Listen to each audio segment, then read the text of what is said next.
हरे राम हरे कृष्ण। एक औरत होकर दूसरी औरत के बारे में इतनी घटिया ये छोरी बात। अरे अरे अरे अरे, कलयुग है, घोर कलयुग है। हे भगवान, मौत पड़ी इसको। अरे जिस बंजर भूमि में अभी तक कोई फूल नहीं उगा, उसको घर में रखने से क्या फायदा? अरे बाहर निकालो इसे। औरत का काम है अरे वंश को आगे बढ़ाना, वारिस देना। अरे बांझ औरत ना नौकरानी से भी ज्यादा बदतर होती है। निकालो इसे घर से। यहां पर क्यों रखा हुआ है? अरे इतना सुंदर जवान लड़का है, पुनर्विवाह करा दो उसका। पुनर्विवाह पुनर्विवाह पुनर्विवाह।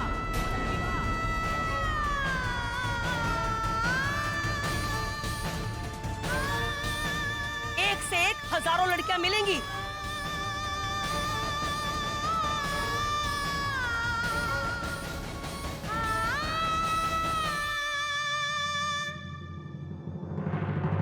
चुप क्यों है आप? जवाब दीजिए ना। आपकी मौसी, अपनी मौसी मुझ पे क्या क्या लांछन लगा रही है। कैसी कैसी बातें कर रही है। बताइए ना उनको, क्यों है ये बंजर जमीन? क्यों?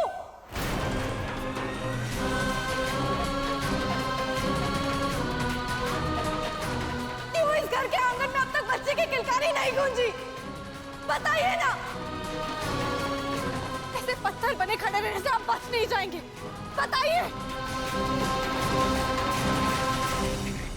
छी, पत्थर जैसा चेहरा है, इससे कौन लड़की शादी करेगी भाई?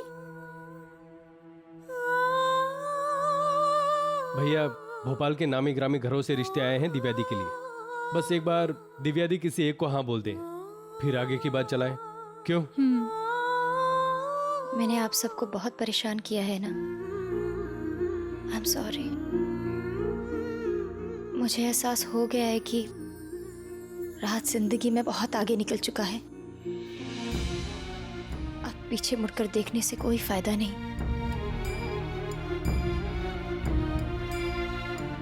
इसलिए मैंने फैसला किया है कि आप सब लोगों को जो भी लड़का पसंद हो, मैं उससे शादी करने के लिए तैयार हूं। अरे बाबू, जब मैंने अपनी प्रीति और अपने भाइयों की जिंदगी के सारे फैसले लिए हैं, तो एक फैसला तो आप सब भी मेरे लिए ले ही सकते हैं ना। दी, ऐसे कैसे? हम जो भी फैसला करेंगे ना, सब मिलकर करेंगे। ये देखिए, यहाँ इतनी सारी तस्वीरें हैं, आपको इनमें से कोई भी एक पसंद हो तो बता दीजिए, उसके बाद ही हम बात आगे बढ़ाएंगे, ठीक है? तो किसी भी एक तस्वीर पर उंगली रख ले, मैं उसी से शादी कर लूंगी। नहीं दी, लाइफ का इतना बड़ा फैसला कोई यूं ही कर लेता है क्या भला? क्या दी? मैं तो कहती हूँ आप अभी फोटो देखिए, बल्कि मैं तो कहती हूँ कि मैं आपको बिना फोटो देखे कोई फैसला लेने ही नहीं दूंगी। हाँ। चलिए उठिए उठिए, चलिए चलो आओ। आइए दी, बैठिए। हाँ जी दी, अब देखिए फोटो और बताइए।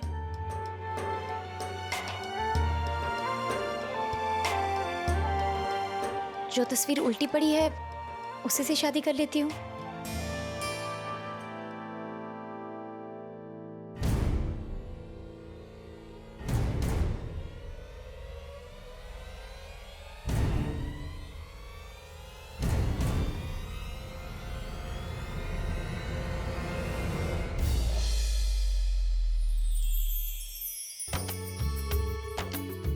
अरे ये तो पीछे पड़ गया है। कौन है? भोपाल स्टेशन वाला। कौन कौन कौन? दिखाओ।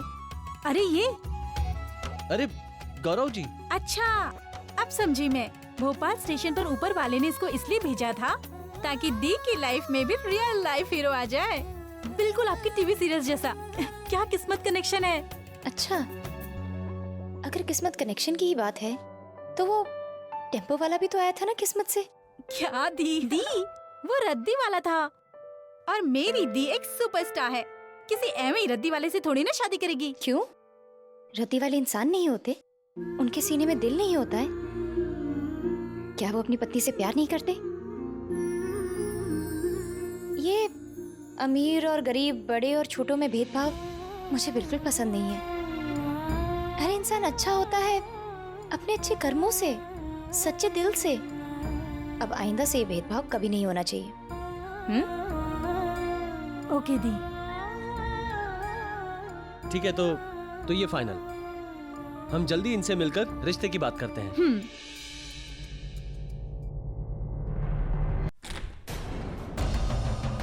भाग क्यों रहे हैं आप? रुकिए, जवाब दीजिए। हिम्मत नहीं है सामना करने की? बताइए ना दुनिया को, शादी के 10 साल बाद भी छड़ी की छड़ी क्यों हूं मैं? बताइए ना सबको, क्या कमी है?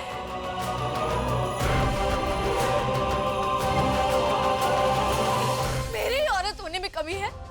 मेरे बच्चे दाने पे मकड़ी के जाल में पड़ गए हैं। बताइए ना सबको, बताइए ना। पांच हूं मैं, इस घर को इसका वारिस नहीं दे सकती। इस घर की नौकरानी हूं मैं। यही औकात है मेरी, पर ये औकात है क्यों? बताइए अपनी माँ को, बताइए अपनी मौसी को, बताइए अपनी बहनों को, बताइए ना सबको। बांझ नहीं हूं मैं, बंजर धरती नहीं हूं मैं, नहीं हूं मैं बंजर धरती। मेरे महामारी में कोई ऊंच नीच नहीं है। बताइए ना सबको, बताइए ना। मैं इस घर को उसका वारिस दे सकती हूँ, बच्चा पैदा कर सकती हूँ मैं। बताइए दुनिया को कि अगर एक अकेली औरत बच्चा पैदा कर सकती तो कर लिया होता। कमजोरी नहीं होती मेरी। बताइए ना सबको।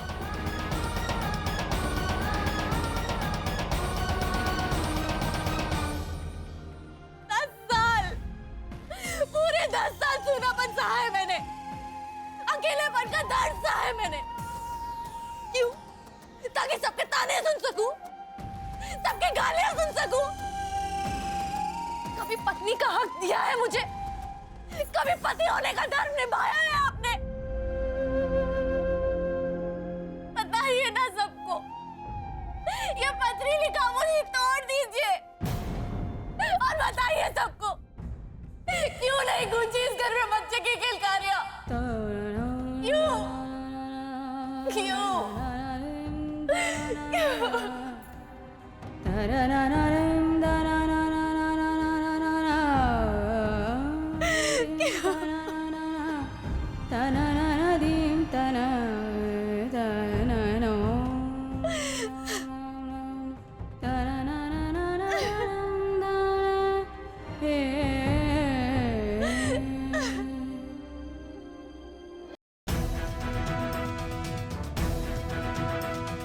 ये क्या रोज रोज तमाशा कर रही है तू? क्या तमाशा है ये?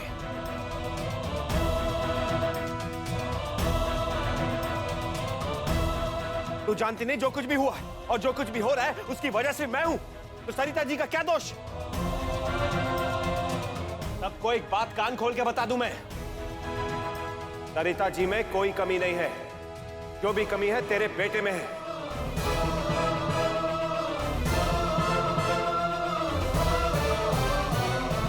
वो खुद को इस काबिल नहीं बना पाया कि किसी और के साथ रिश्ता शुरू कर सके, किसी और को अपना सके। इसलिए आज पहली और आखिरी बार कह रहा हूं मैं, ये रोज रोज जली कटी सुनाकर तू सरिता जी का अपमान नहीं करती, अपने बेटे का अपमान करती है सबके सामने।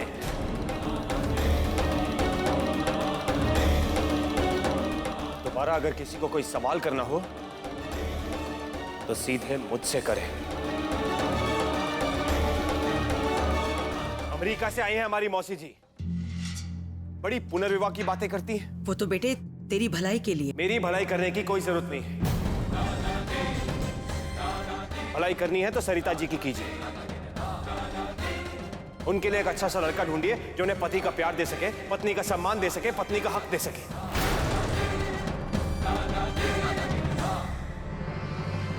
मैंने ये शादी की क्योंकि मेरे परिवार ने मुझे मजबूर किया। बाबूजी ने, मां ने, सब ने। बाबूजी की धमकियों के आगे मुझे झुकना पड़ा।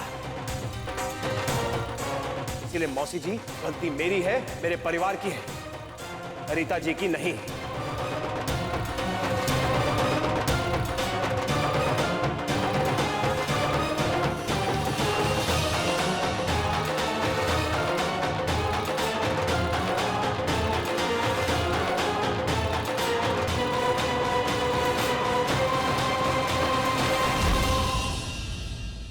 अरे दिमाग खराब हो गया तेरे लड़के का।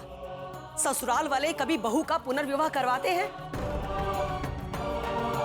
ये कॉलेज के जमाने का प्यार का भूत अभी तक उतरा नहीं क्या? नहीं भूला, पर गलती तो उस नालायक छछुंदर की भी है। औरत होते हुए अपने पति को रिझा नहीं सकती, अपने रूप का जादू दिखा नहीं सकती। अरे किस काम का ये रंग रूप जो उसका आदमी 10 साल से पत्थर बना हुआ है। चुप कर माँ, कम से कम तू तो कुछ मत बोल। अपने अंदर देखना, क्या रिझा पाए तू अपने पति को?